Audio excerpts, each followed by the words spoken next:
Good afternoon, Brother Jones. This is the Team Unstoppable Force of Excellence with Tyler Harman. And Bonnie Soderborg. Here to present our team project. So starting off, we have the 7 steps of the functional development process, and we'd like to describe how we used those in working on our team function that we initially did. So the first step is to clearly define the problem. So our task was to figure out how much water we needed for each of our travelers and how much they would consume daily compared to the total that we had. So the inputs were the amount of water that was available, the number of people consuming water over what period of time, and how much water each person consumes during that time. In order to validate if the function would work, or the inputs would be valid, or the outputs I should say, our available water could not be less than 0 or greater than 100, which is the amount of water we said that we could carry. The water ration for each person was 1. The amount of time that could be involved in traveling to a new location in which people would consume water is between 1 and 20. And so it can't be more or less than that. And then the number of people, the maximum that we can have is 5. And if we have less than 1, then the game ends. So what we did is we created a test matrix to show, how each of these things would run if they were valid, invalid, or boundary. To outline the solution, we did some pseudocode to put in the algorithm. So pretty similar to what we already had in there, but then we kind of stubbed out here what the equation might look like as we went through. And then to test the algorithm, once we had that, we played computer. And so, in the first example, we had available water was 100. We had 5 people, and the time was 10, and the water ration was 1. And so over that period of time, those people consumed 50 units of water, and so the output was down below. And so we went through looking at all these different things, seeing if it would actually stack up.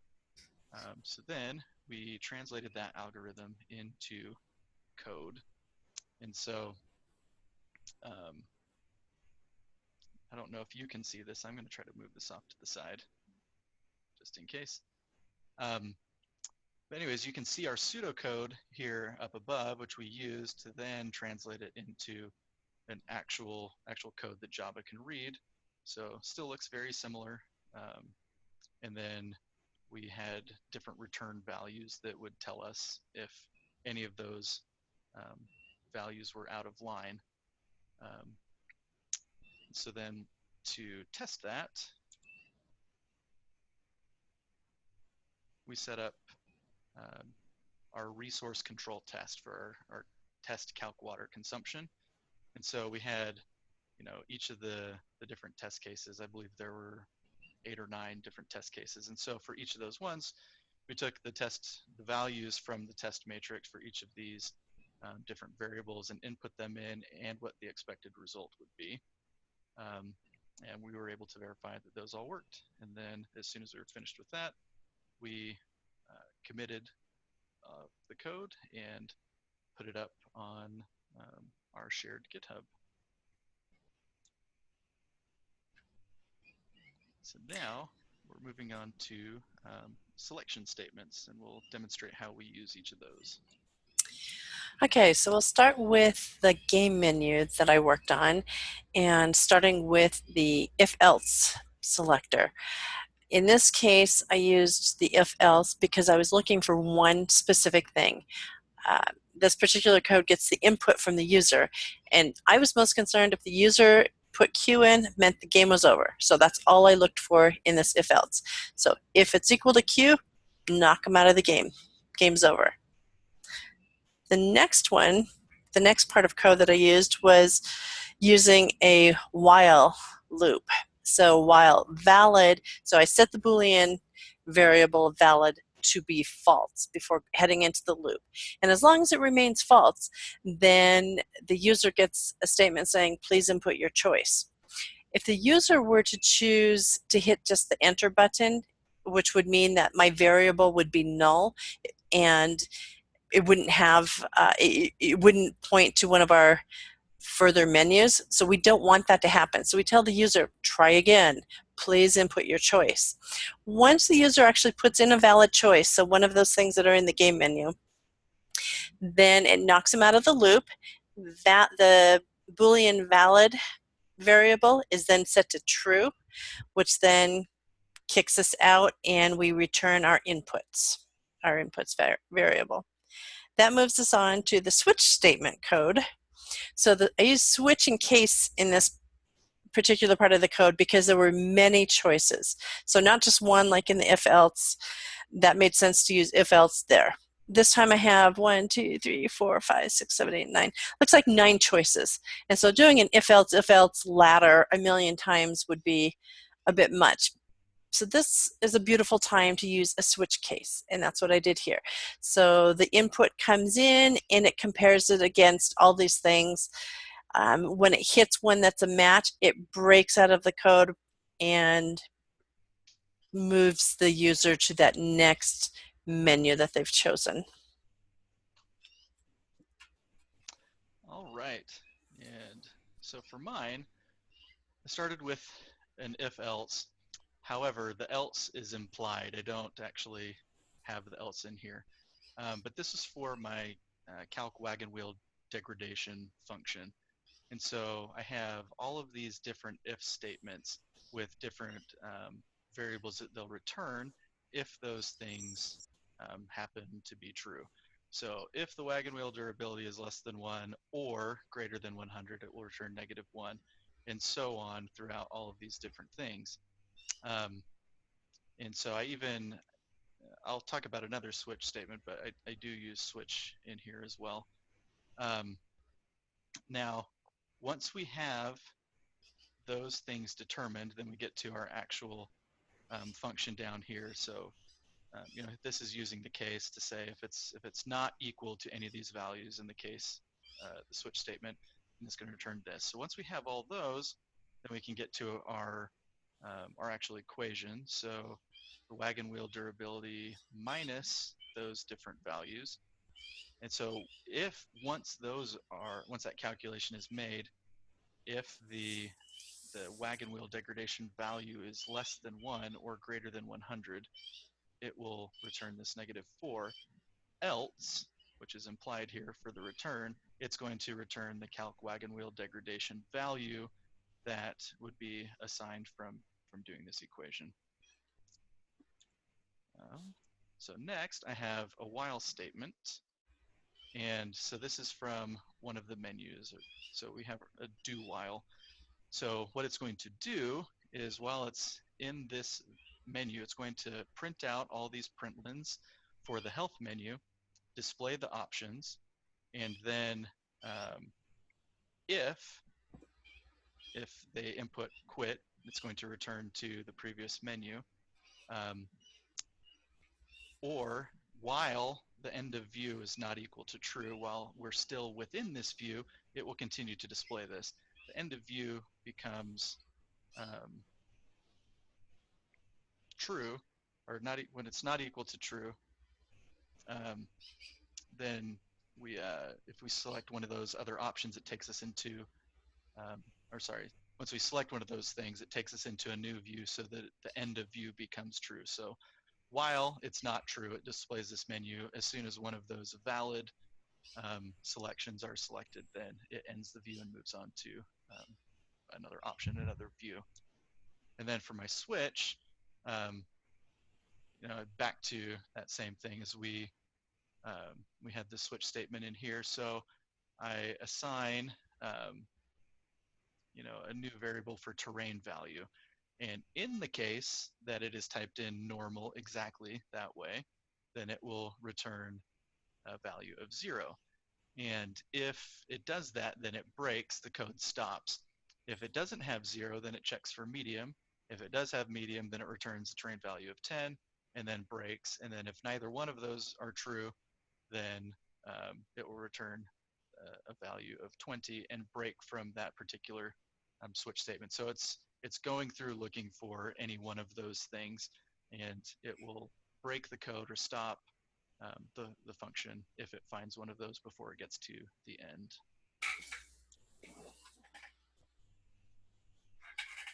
Now we'll move on to our unit tests. All right, for the unit test, I was calculating the weight of our food that we would be hauling with us in the wagon. So the variables that I needed to look at would be the type of food, so the resource item.food, the weight of said food, the number of, the quantity, so the number of food barrels, we're using barrels to haul our food in, and then I also took into account if the food was spoiled. And the calculations would be that I would use the total sum of the food minus the food that's spoiled to find the actual food that we will continue carrying with us. And so that's what's output, is the actual food that we'll carry, because obviously we're not going to keep carrying the spoiled food with us. So here's my pseudocode to show how the test matrix would work if the resource item is less than 0 or greater than 400, the resource item weight, rather. That's going to return a -1 in our test matrix, because you're not going to carry minus 10 pounds of flour. And we decided we couldn't have barrels that were over 400 pounds, because that'd get ridiculous. So that's why we put those parameters in there, 0 to 400. The quantity, again, it can't be less than 0, because you can't have -3 barrels, and I guess you could if you owed somebody, but we're saying that you can't have a negative number for the quantity. And also you can't have more than 5. You can't be greedy, because we don't have room for greediness. So that would return a -2. And in the spoiled, we use 0 and 100 as percentages, so you can't have less than 0% spoiled, you can't have -10%, and you can't have 110%. So that would return a -3. To get to the -4 return value, that would happen if you calculated the weight of your food and took into account the spoiled food, and you still ended up with more than 1,500 pounds. That would then give you a -4 in your test, because we thought it was not legit to be hauling around more than 1,500 pounds of food, so we put that as our max weight limit. And then moving on to the actual code, the test matrix part that used the code. Here we see we inputted some of those numbers that would max out the variables. Like we put in too much weight, for example, in test number 2. We can't carry 500 pounds. We decided 400 was our limit. In test 3, you can't have -1 barrels of sugar. In test number 4, we said that there was 110% of food spoilage. You can't have 110%. You might lose it all at 100%, but you can't have 110. And then in the boundary testing, we tested like where the boundaries are. Like you had to explain that a lot of times that's where tests will fail, when you're up against the boundaries. So we used those numbers to test that. So like, for example, in number 6, we had 400 pounds for the weight, and that's okay. That's within our boundaries. And we had 5 items of said food, and that's within our boundary range. But that gave us 2,000 pounds, and that's not. So that kicked us out, gave us a -4 for our test result. And then moving on to testing that code, you're going to have to wait just a minute. Tyler and I used the same class. We used the wagon class to create our functions to test in. And so I'm going to let him explain his part of his function. Thanks, Bonnie. All right, so very similarly for this function, we put in what we needed to do, which is calculate how much the wagon wheels degrade over time. So the inputs would actually be wagon wheel durability, and then the normal degradation and the amount of terrain difficulty. So normal degradation would be how much the wheels degrade each time the wagon moves to a new location, irrespective of the terrain difficulty. And then there would be an additional modifier for medium or difficult terrain. The output would be the new updated durability of the wagon wheel.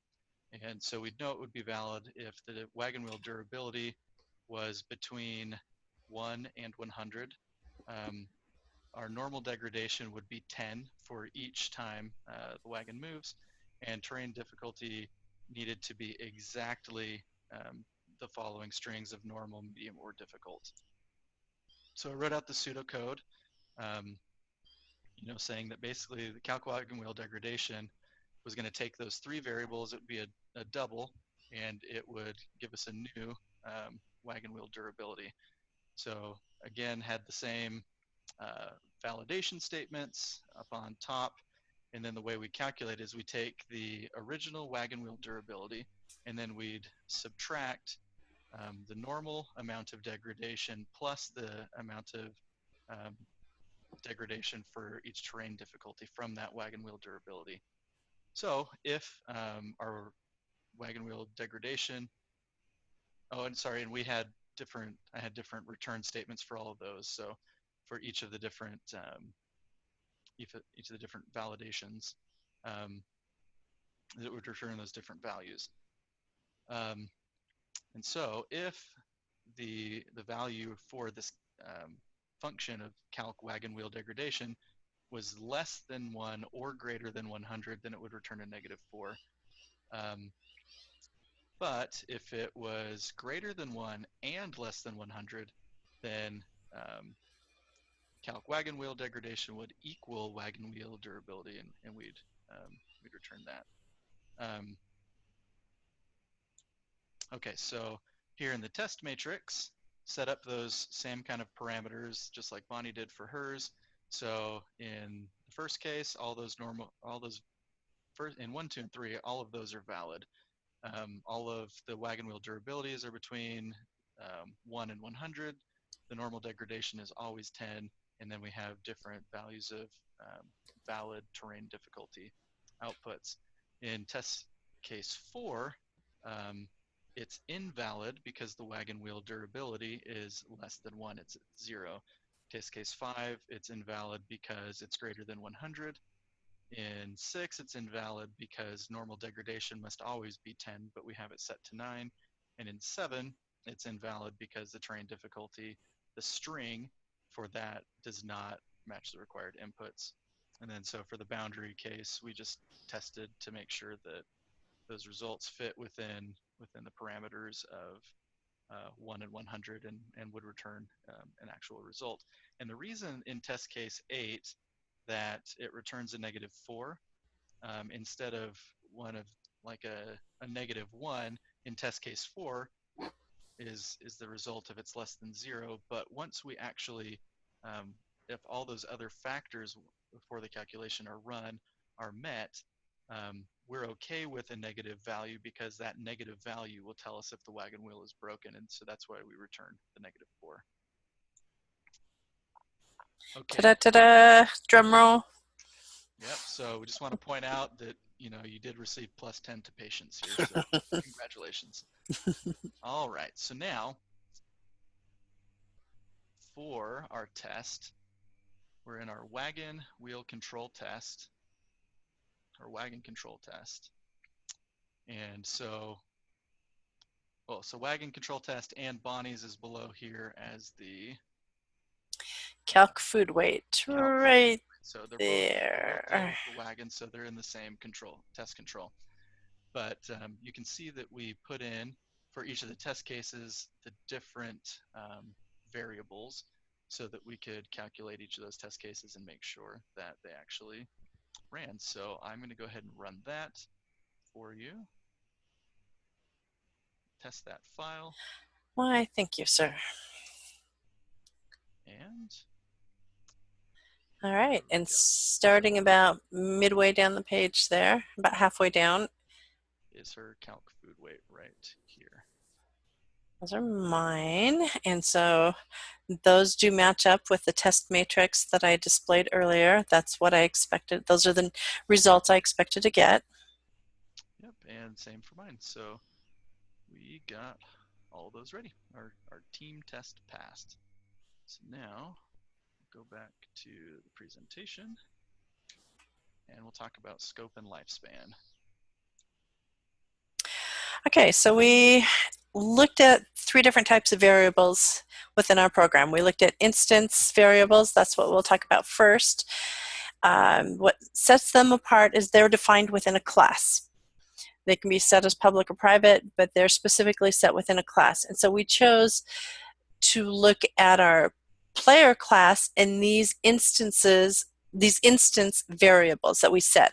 So we set within a player can have a name or in a live state, an actor. There are different attributes that a player can have, and those are the instant variables. And those instance variables are equal to the lifespan of the object that they fall under. So as long as the player is still valid in our game, then those other variables travel with the player.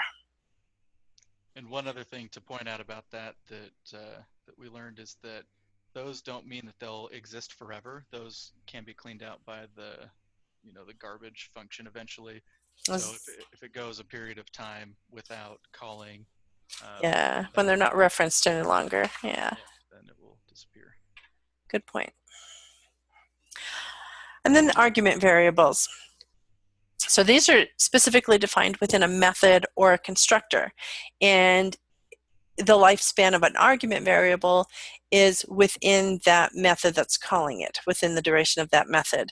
And so for this instance, we were looking at our scene class.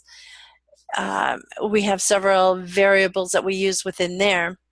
And so, for example, we may, at one point in our game, we may be in Garden Grove, and the next time when we go to move, we don't want those variables all filled up with Garden Grove and the description associated with that place and the symbol and all those other variables that we have connected in.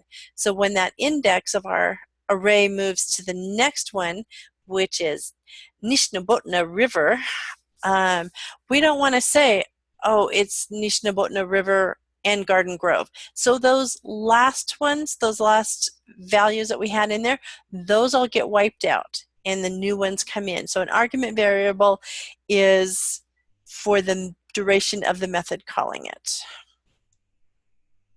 The last one that we looked at are local variables. These again are defined within a method and equal to the lifespan of the method. These, so in this case we used variables within our hunt class. And we had set some specifically at the very top we have game variables. Integer max animal alertness and integer hunt energy drain, and then we have player variables of energy alertness damage, bread healing, and energized by hunt. So these are used specifically in the calculation to say what happens to your energy within this particular class. So they're kept to within the lifespan of this method in this class. So now I'm going to talk a little bit about pass by value versus pass by reference. So as an example of pass by value, we'll go back to the wagon wheel degradation function. So for the cases of normal, medium, and difficult, those values, they will not change no matter what happens. If normal is called, it will be 0. If medium is called, it will be 10, and difficult will be 20. It's a specific value. If you add that to, like in this calculation down here, the terrain value will always be whatever the one that's called.